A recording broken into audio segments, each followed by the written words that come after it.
A reprodução refere-se ao processo por meio do qual os seres vivos produzem descendentes, dando continuidade no espaço e no tempo à sua linhagem.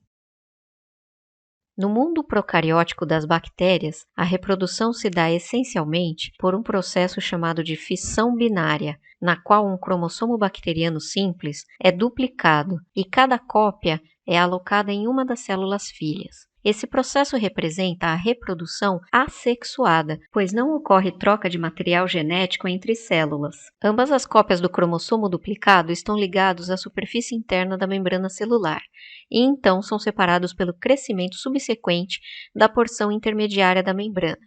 Durante os últimos estágios da fissão binária, a parede celular e a membrana plasmática se projetam para dentro, formando uma invaginação quando a célula atinge o dobro do seu tamanho original. Portanto, a fissão binária é a divisão mitótica dos procariotos e provavelmente o primeiro modo de reprodução existente no planeta.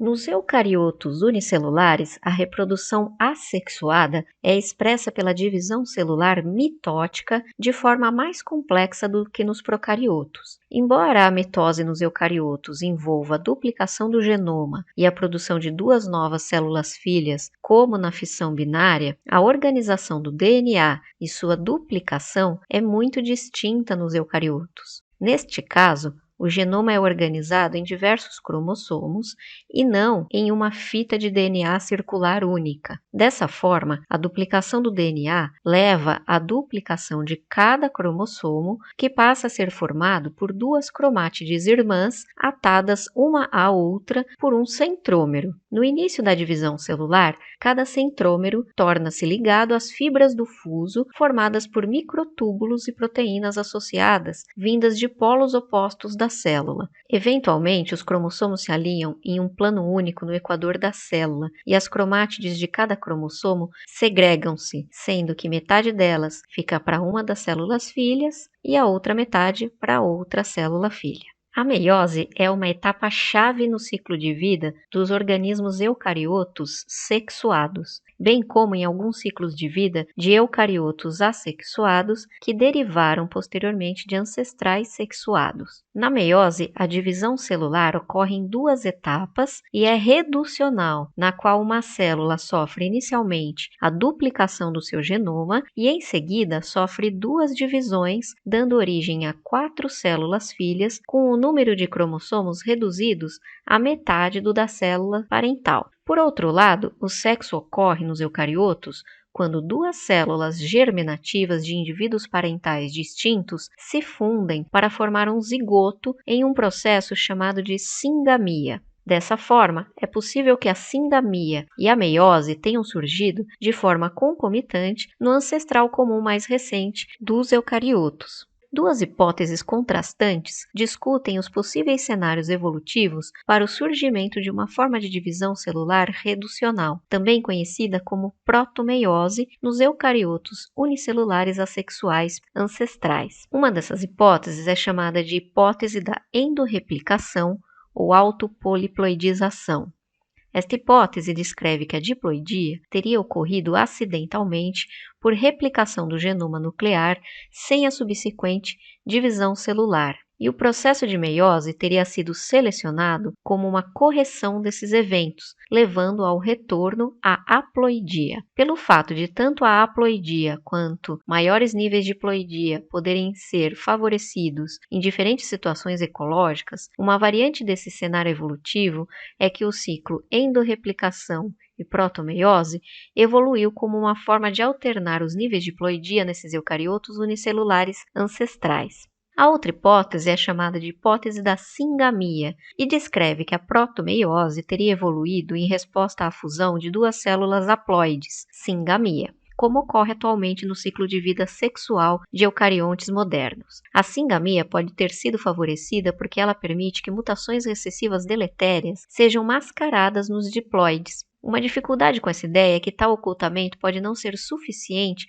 para favorecer diploidia em organismos assexuais. Em uma variante desse cenário, a singamia primária teria evoluído como um resultado de manipulação por elementos egoístas, como plasmídios e transposons, para promover sua transmissão horizontal. Mais recentemente, foram propostas hipóteses alternativas para explicar o surgimento da meiose. A função primária da meiose ancestral poderia estar muito mais associada à eliminação de mutações deletérias e à reparação de quebras da dupla fita de DNA, ou ainda à remoção de dano oxidativo no DNA em células germinativas. Neste cenário, a meiose teria surgido no ancestral comum mais recente dos eucariontes, a partir de mecanismos de transformação já existentes nos procariotos, e a função evolutiva inicial dessa transformação nos eucariontes teria sido o uso de uma molécula homóloga de DNA para o reparo de quebras de dupla fita de DNA e outros danos físicos causados por espécies reativas de oxigênio. O reparo de DNA seria fundamental nos primeiros eucariontes do planeta por causa da produção endógena de espécies reativas de oxigênio com o surgimento da respiração celular via mitocôndria.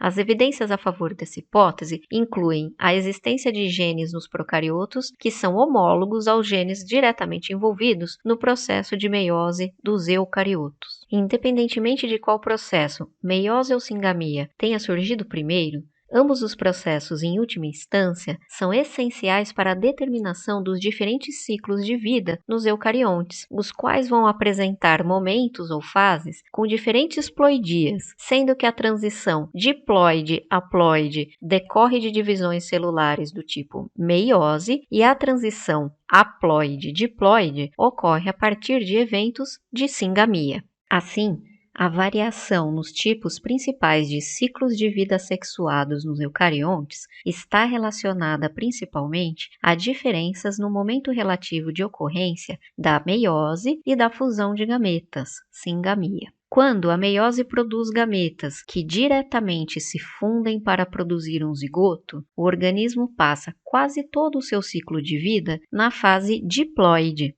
ciclo haplobionte-diplonte, enquanto, se a meiose sucede diretamente à fusão dos gametas, é a fase haploide que domina, ciclo haplobionte-haplonte. Quando os eventos de meiose e de fusão de gametas são seguidos de divisões mitóticas em um mesmo ciclo de vida, há uma alternância entre as fases haploide e diploide e temos o ciclo diplobionte. Neste último caso, pode haver, dependendo do grupo de organismos, uma variedade no tempo de duração de cada uma dessas fases multicelulares. Os ciclos haplobionte-haplonte e haplobionte-diplonte podem ser vistos como extremos dessa variedade em que nenhuma divisão mitótica ocorreria após a meiose ou após a singamia. Há evidências de que o ciclo de vida do eucarionte ancestral unicelular provavelmente consistia de uma fase unicelular flagelada, com diferenciação em gametas, seguida da fusão, produzindo um zigoto diploide que imediatamente sofria meiose, ou seja, um ciclo haplobionte-haplonte. Dentro da diversidade de eucariontes, a multicelularidade evoluiu na fase haploide, na fase diploide ou em ambas as fases do ciclo de vida. Táxons que exibem um ciclo de vida no qual corpos multicelulares se desenvolvem tanto na fase haploide quanto na diploide são frequentemente referidos como sendo possuidores de uma alternância de gerações, e tais ciclos de vida, também chamados de ciclos diplobiontes, evoluíram repetidamente. Algumas hipóteses têm sido propostas para a estabilidade desse tipo de ciclo de vida na natureza, como a sugestão de que as diferentes fases do ciclo de vida estão adequadas a diferentes nichos, permitindo que essas espécies sobrevivam em um ambiente variante.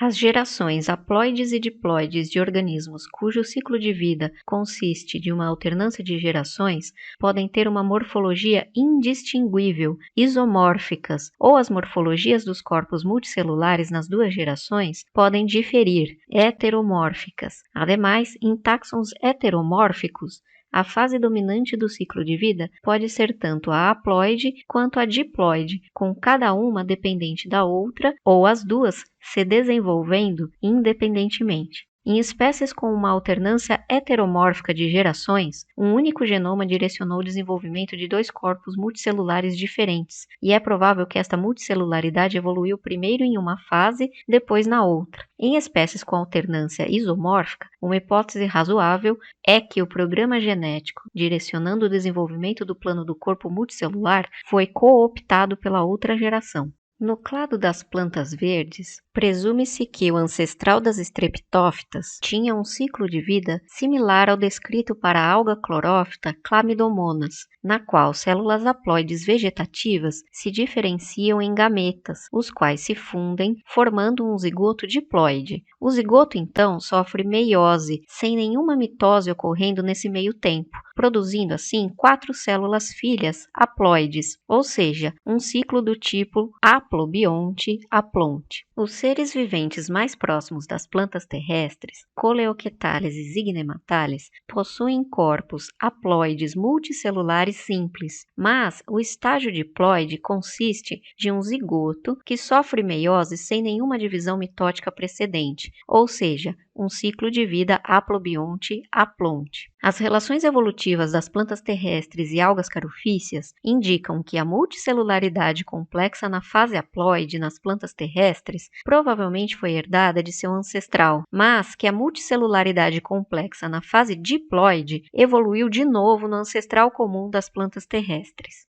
As plantas terrestres são caracterizadas por possuírem um ciclo de vida com alternância de 2 gerações, sendo uma geração denominada de gametófito, haploide, e a outra de esporófito, diploide, com cada geração desenvolvendo um corpo multicelular. O gametófito haploide, a geração sexual, produz gametas, enquanto a geração assexual diploide esporofítica produz esporos via meiose. A alternância de gerações heteromórfica nas plantas terrestres resulta na possibilidade de que a diferenciação de tecidos em cada geração seja governada por diferentes programas genéticos, iniciados ou pela fertilização, haploide para diploide, ou pela meiose, diploide para haploide.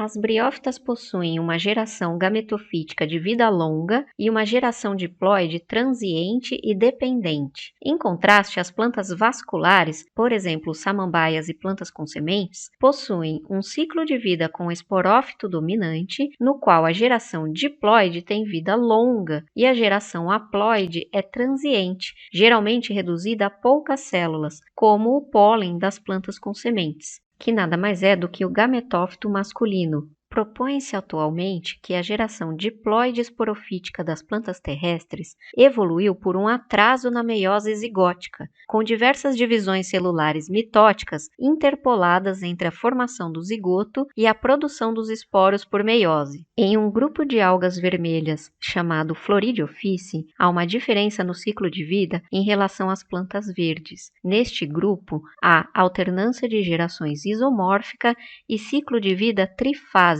que compreende um gametófito haploide, um carposporófito diploide e um tetrasporófito diploide. O gametófito multicelular complexo masculino produz gametas masculinos sem flagelos, chamados espermáceos, e o gametófito feminino retém os gametas femininos, chamados de oosferas. Os gametas se fundem para produzir o carposporófito diploide, o qual é dependente do gametófito materno. O carposporófito libera carpósporos diploides produzidos por mitose, os quais se desenvolvem em tetrasporófitos independentes que possuem a mesma morfologia básica dos gametófitos, mas que desenvolvem esporângios nos quais as células se dividem por meiose, produzindo esporos haploides. Como o gametófito e o tetrasporófito são isomórficos, é provável que uma cooptação dos programas genéticos de uma geração para a outra tenha ocorrido subsequentemente à evolução da multicelularidade complexa em uma geração. O ciclo de vida trifásico complexo pode ter evoluído em resposta à falta de flagelos nas diferentes fases do ciclo de vida das algas vermelhas. Dado que a singamia é um evento raro, a seleção favoreceu um ciclo de vida no qual a sobrevivência do zigoto fosse alta, com a permanência do mesmo conectado ao indivíduo materno e crescimento por meio de divisões mitóticas, e maximizada pela produção de esporos, carpósporos, que originam cada um potencialmente um esporófito multicelular no qual muitas células sofrem meiose e originam esporos que originam cada um novos indivíduos gametofíticos.